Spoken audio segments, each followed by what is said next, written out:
Charles Simmons, a high-powered CEO known for his sharp business acumen and polished public persona, often traveled unnoticed. He was a man accustomed to luxurious tailored suits, the exclusive lounges, the quiet comfort of first-class flights. Yet, on this particular day, he chose to step into an entirely different reality. Wearing a faded gray hoodie and a pair of well-worn jeans, he traded his usual seat in first class for a spot in economy. This wasn't just an impulsive decision. It was a deliberate experiment. Charles wanted to see, firsthand, how different the experience was for the average traveler. But what began as a simple social observation quickly spiraled into something far more revealing, testing not only his patience, but the very perception of identity and privilege in everyday interactions.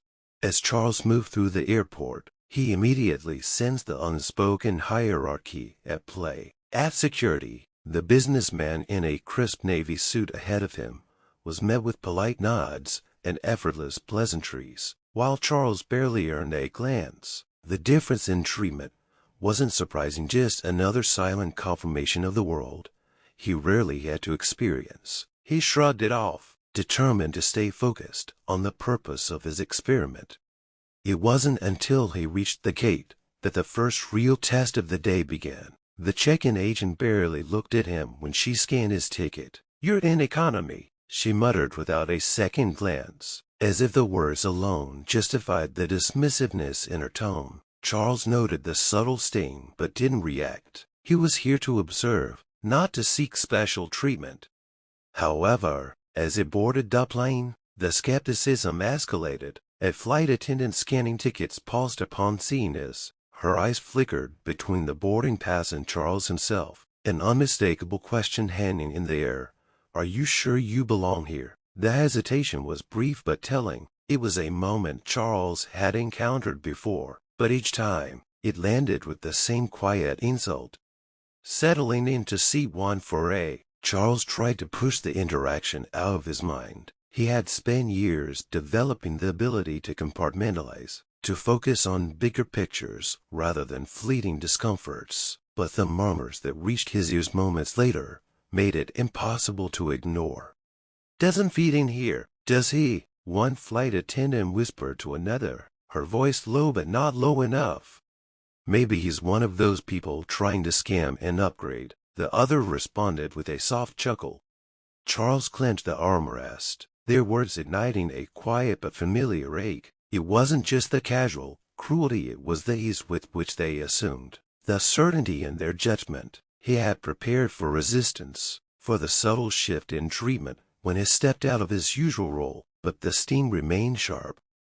A few minutes later, one of the flight attendants, Liza according to her name tag, approached with a smile that didn't quite reach her eyes. "Sir, could I see your ticket again?" she asked, her tone polite but firm, her scrutiny barely concealed.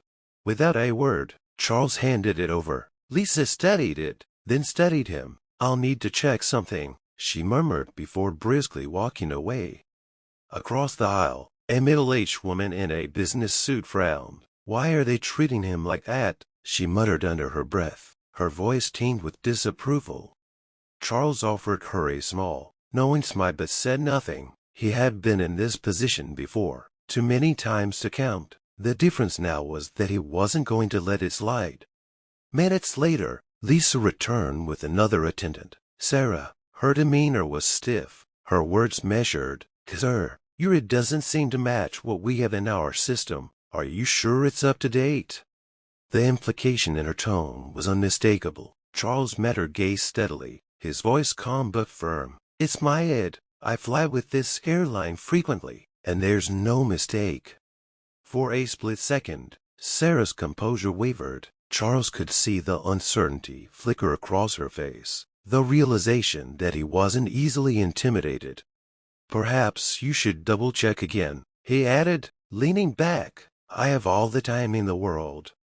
Lisa's lips tightened as she walked away, but the damage was done. The murmurs among passengers grew louder. Some were sympathetic, others uncomfortable. The weight of their stares pressed against Charles, a familiar burden he had carried in countless other settings.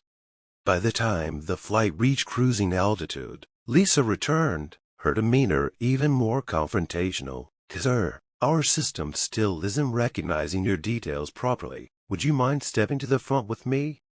Charles looked up, his voice unwavering. "Oh, I do mind. I've already shown you my ticket and unless there's a valid reason, I'll stay in my seat." A man in a navy suit, seated nearby, turned toward the conversation. "Excuse me," he interjected, his tone polite but firm. "This gentleman has already provided everything you asked for. Is there a problem here?" Lisa flushed under the weight of his words. "It's just protocol," she mumbled, her confidence wavering. Moments later, the lead flight attendant arrived, his presence adding a new layer of tension. "Mr. Simmons," he began, his tone cautious, "it seems there's been some confusion regarding your booking." Charles held up a hand. "Let me stop you right there," he said, his voice calm but commanding. "I've been nothing but cooperative. The problem here isn't my ticket or it's your assumptions." Silence blanketed the cabin. Lisa shifted uncomfortably, her earlier assertiveness fading into regret. Sarah, unable to meet his eyes, quietly retreated. The lead attendant exhaled and nodded. "You're absolutely right, Mr. Simmons. Our apologies for the inconvenience." As the tension eased, Charles noticed sympathetic glances from passengers. Some nodded in support, others looked away, processing what they had just witnessed. His phone buzzed with notifications. Videos of the exchange were already spreading online, igniting conversations about implicit bias and the subtle ways discrimination manifests in everyday life. When Sarah returned later, her tone had softened. "Mr. Simmons," she said quietly, "I want to apologize. This wasn't fair to you." Charles studied her for a moment before nodding. "I appreciate that," he said simply. As the plane descended, city lights growing closer, he reflected on the experience. This wasn't just about a flight, it was about dignity, about being seen for who you truly are rather than who people assume you to be. Today, justice had taken flight, but the battle was far from over. Change begins in these uncomfortable conversations, in moments where assumptions are challenged and truths are laid bare. Thank you for watching until the very end. If this story resonated with you, don't forget to like the video and share it with your friends. Subscribe to our channel and turn on the notification bell for more inspiring stories. Have a wonderful day.